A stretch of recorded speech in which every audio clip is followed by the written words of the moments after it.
All right, guys, we have so many things today, from Mr. Anna Hazare to Mr. Gautam Gambhir. इन दोनों को क्या हो गया? बात करेंगे.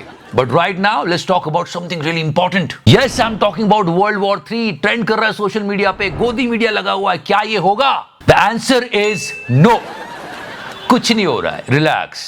After 26 days, इजराइल ने फाइनली रिप्लाई किया. पहले तो लोग कहते रिप्लाई कर भी नहीं रहे हो, क्या हो रहा है, ये वो सारी बातें चल रही थी. मैं तो ये कहता हूं कि कोई किसी पर कभी आक्रमण ना करे, कहीं पर कभी युद्ध ना हो, शांति बनी रहे. वैसे ही प्रॉब्लम्स कम है क्या यार? ग्लोबल वार्मिंग मुंह फाड़ के खड़ी है और देश भी आपस में लड़ लेंगे तो ना जाने क्या होगा. हाँ, अगर इजराइल और ईरान की बात की जाए तो हाँ, जो अटैक हुआ है वो लोग कह रहे हैं इतना इंटेंस नहीं हुआ है जितना ईरान ने किया था. ये बात चल रही है. अब उसका एनालिसिस हो रहा है. गोदी मीडिया क्या करेगा, you know very well. But the most important thing is, एकदम से लोग कहीं कहीं पहुंच जाते हैं, इसको सपोर्ट उसको सपोर्ट, ये ट्रेंड करना है वो. अपने देश में क्या चल रहा है ये तो देख लो.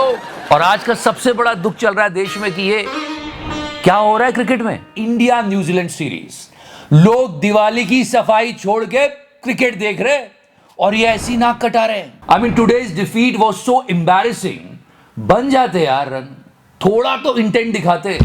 गालियां तो सबको पड़ रही है. अच्छा खेलते तो तालियां मिलती है, बुरा खेलते तो गालियां पड़ती है, ये तो है ही. पर मिस्टर गौतम गंभीर पर एक सवाल आ गया कि क्या हो गया एकदम से, कहां से होके आ रहे हो आप जो आपका परफॉर्मेंस इतना खराब हो रहा है. इस और कर दो कैमरा, समझ रहे हो guys. Let's talk about the biggest circus in circus. मैं बात कर रहा हूं गोदी मीडिया के सर्कस में सबसे बड़े सर्कस रिपब्लिक की. कुछ भी पहले हम लोग एक्सपोज करते थे, अब तो जनता ने ही एक्सपोज करना शुरू कर दिया और ऑन द स्पॉट. কিছু টিআরপির জন্য এরা কি না কি করছে. मतलब मैं kudos to those people who are exposing Republic like this. ये लोग कितना बेवकूफ समझते हैं जनता को, और लोग इस चैनल के लिए लड़ने आते हैं कि नहीं नहीं बहुत अच्छा चैनल है. You know, people should understand that they are making fun of their intelligence, और लोग इसको एक्सेप्ट कर रहे हैं. तो सोचो लोगों का स्तर, मानसिक स्तर कितना गिर गया है. इस वीडियो को तो आप जानते होंगे, रेन रिपोर्टिंग चल रही है बड़ी भयंकर. तो इसको पकड़ लिया, एक्सपोज कर लिया. तो इस बागड़ बिल्ले ने बुलाया वो लोगों को कि यार ऐसा कुछ करो कि लोगों को पकड़ में नहीं आए. तो उन्होंने कहा चलो सर रियल लोकेशन पे चलेंगे, लेकिन हाँ हुतियापा उतना ही रखेंगे. এই যে সো কল্ড নিউজ চ্যানেল, और वहां पर ऐसा करेंगे तो किसी को पता नहीं चलेगा. लेकिन लोग वहीं पे वीडियो बना रहे थे. Just look at this, what they were doing there. ওনাদের টিআরপির জন্য ওনারা কি কি না করতে পারেন, কিছু নেই, normal. And what was the broadcast. लोग खुद बोल रहे कि देखो यार यहां तो कुछ नहीं हो रहा है, सब कुछ नॉर्मल है, पर न्यूज चैनल में कैसा बवंडर दिखा रहे हैं. शेम ऑन यू बागड़ बिल्ले. अब तो लोग एक्सपोज कर रहे हैं तेरे को.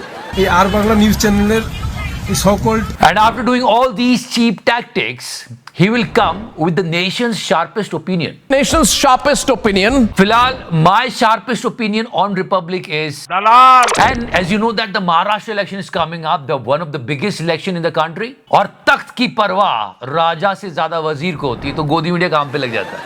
So सब लगे हुए हैं अपनी अपनी तरीके से. एक इंटरव्यू हुआ मिस्टर आदित्य ठाकरे का, उन्होंने ये नहीं कहा था कि कांग्रेस के साथ जाऊं या कुछ ऐसे. And it was conducted on India TV. सारे क्वेश्चंस वही पूछे गए जो बीजेपी वाले पूछना चाहते हैं, पर हाँ ये काम इंडिया टीवी के एंकर ने किया. अगर मुझे किसी दिन कांग्रेस के साथ जाना पड़ा या मेरी पार्टी कांग्रेस जैसी होगी तो मैं दुकान बंद कर नहीं दूंगा. But the answers will surprise you. नहीं, आपने पूरा अगर देखा होगा उनका बयान तो ये था, वो पूरा जो वो आप बीजेपी की क्लिप मत देखिए. तो बहुत पुराना स्टेटमेंट है बाला साहब का कि दुकान बंद कर दूंगा, कांग्रेस नहीं होने दूंगा and all this. That was the statement. मैं दुकान बंद कर दूंगा. और यहां पूछा गया यही सवाल and he explained it quite nicely. उनका पूरा बयान ये था कि जितनी कंफ्यूजन उनकी लीडरशिप में जब चल रही थी, मुझे लगता है सोनिया जी अध्यक्ष होने के पहले, अगर वैसे किसी पार्टी से जैसे कांग्रेस में तब चल रही थी, तब मैं मेरा दुकान या मेरी पार्टी बंद कर दूंगा. So he gave the good answer and anchor was asking all the questions जो बीजेपी वाले पूछते हैं और वो जवाब दे रहे थे. चलो अच्छी बात है. एक बारी अंजना जी इधर देखिए. हाँ हाँ, she commented on mister Aditya Thackeray ये शिवसेना का राहुल गांधी साबित होगा. कि ये शिवसेना का राहुल गांधी बनेगा. ये इन्होंने कहा था. क्या सोच के कहा था मुझे नहीं पता. वो क्या सोच के कहा था ये किसी को नहीं पता. ये क्या सोच के न्यूज बताती ये भी किसी को नहीं पता. और ये भी क्या सोच के कहा था ये भी किसी को नहीं पता. अंजना जी बोलिए. मैं हूं अंजना. और हाँ, जब आप इनको आंसर देते हुए सुनोगे मिस्टर आदित्य ठाकरे को तो आपको लगेगा no, he is actually having knowledge about the entire thing. He's well connected. और राजनीति में कोई दुश्मन या दोस्त नहीं होता, जो भाजपा के मन में अभी चलता है कि आप मेरे सामने खड़े हो गए तो आप दुश्मन बन गए. So yeah, he gave pretty good answers. अब चुनाव कौन जीतता है कौन हारता है मुझे बता नहीं. अंजना जी इधर देखिए. हाँ हाँ. आपकी भविष्यवाणी तो गलत निकल गई. और वैसे एक सोच के क्या बोला था आपने? मैं हूँ अंजना और Modi. But one thing is for sure, this entire Maharashtra election is going to be really, really interesting. एक इंटरेस्टिंग काम और हुआ. क्या? महाराष्ट्र इलेक्शन में यह प्रकट हो गए. यस, मिस्टर अन्ना हजारे भारत में भ्रष्टाचार की लड़ाई लड़ने वाले योद्धा. बहुत तगड़ी लड़ाई लड़ी थी इन्होंने और पूरा देश कह रहा था कि अब तो देश से भ्रष्टाचार गायब भी कर देंगे ये. पर अब इतना बढ़ गया देश में भ्रष्टाचार, पर ये गायब हो जाते हैं, मिलते नहीं है. तो जब ये मिल गए तो पूछा कि जो चल रहा है उस पर आपका क्या कहना है? वो खत्म नहीं होगा. हम लोग कोशिश करना है, नैराश्य जीवन में आने नहीं देना. आप निराश नहीं होते? बिल्कुल नहीं.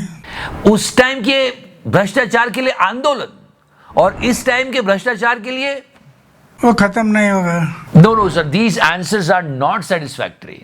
पहले होता था कि जब काम हो रहा है तो उसमें करप्शन होता था. अब हो रहा है कि जब करप्शन हो रहा है उसमें आप काम कर लो.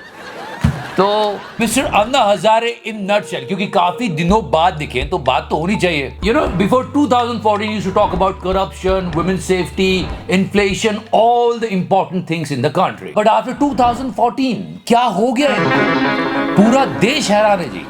ऐसा कहा जाता था कि पुराने प्रधानमंत्री नहीं बोलते, इन्होंने भी बोलना बंद कर दिया. After 2014, Manipur, wrestler protest, inflation, corruption, rupee dollar value और सबसे बड़ी बात डिमोनेटाइजेशन पे भी नहीं बोले. फार्मर प्रोटेस्ट हुआ तब भी कुछ नहीं बोले. अच्छा बुरा कुछ तो बोलते.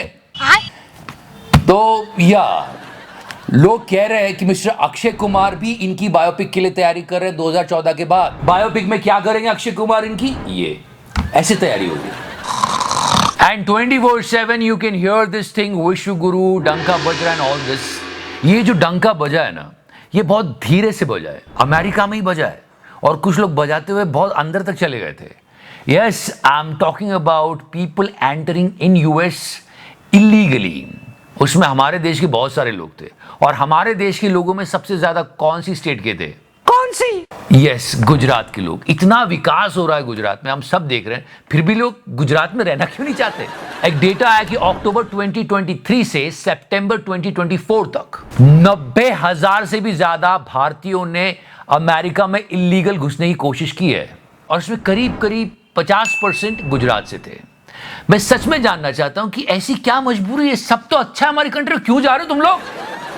इस पर और बात करेंगे. आखिर सबसे ज्यादा प्रिविलेज स्टेट होने के बावजूद भी इतने लोग क्यों जा रहे हैं? मोदी जी ने कभी कहा था कि वो लोग वीजा के लिए लाइन लगाएंगे इंडिया में, हमारे ऐसे घुस रहे हैं.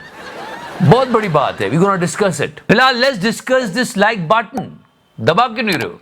And if you like this series press the subscribe button. Thank you so much. Love you 3000. तो करना.